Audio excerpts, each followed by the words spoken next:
अस्सलाम वालेकुम नाजरीन, आप देख रहे हैं इन्फॉर्मेटिव टीवी। मैं हूं चौधरी तस्वर। हुकूमत की जानिब से अवाम को अंधेरे में रख कर रात की तारीकी में पेट्रोलिंग मसनूआत में एक मरतबा फिर गैर मामूली इजाफा कर दिया गया है।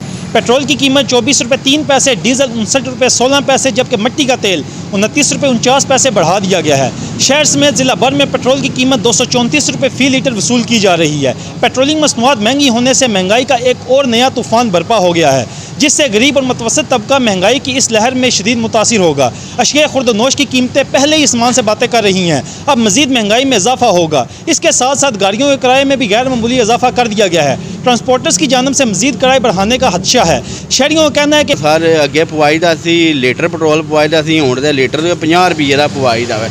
इतनी महंगाई हो गई है, असीं काम वाले बंदे हाँ, तो इतनी महंगाई हो गई है पेट्रोल पवाने जोगी गुंजाइश ही नहीं रही। अगे असीं पवा लेना लीटर, चलो निज़ाम साढ़ा दिन का चल जाती, हुण दिन में 2-3 बारी पेट्रोल पवाना पैंदा। इतनी महंगाई है, इस हुकूमत ने खाना खराब कर छोड़िया सारी अवाम का।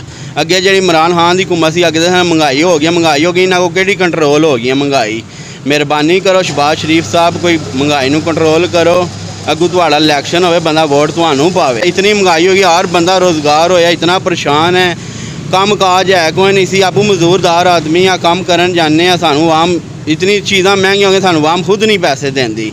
तो मेहरबानी है लिहाजा महंगाई को कंट्रोल करी जाओ। पंप के अगे इतने बंदे परेशान, लोग पैदल मजबूर हो गए टुरने तो। हुकूमत शहरियों को रिलीफ देने की बजाय पत्थर के ज़माने में दाखिल कर रही है। शहरियों ने हुकूमत से मुतालबा किया है कि पेट्रोलिंग मसनूआत में कमी की जाए।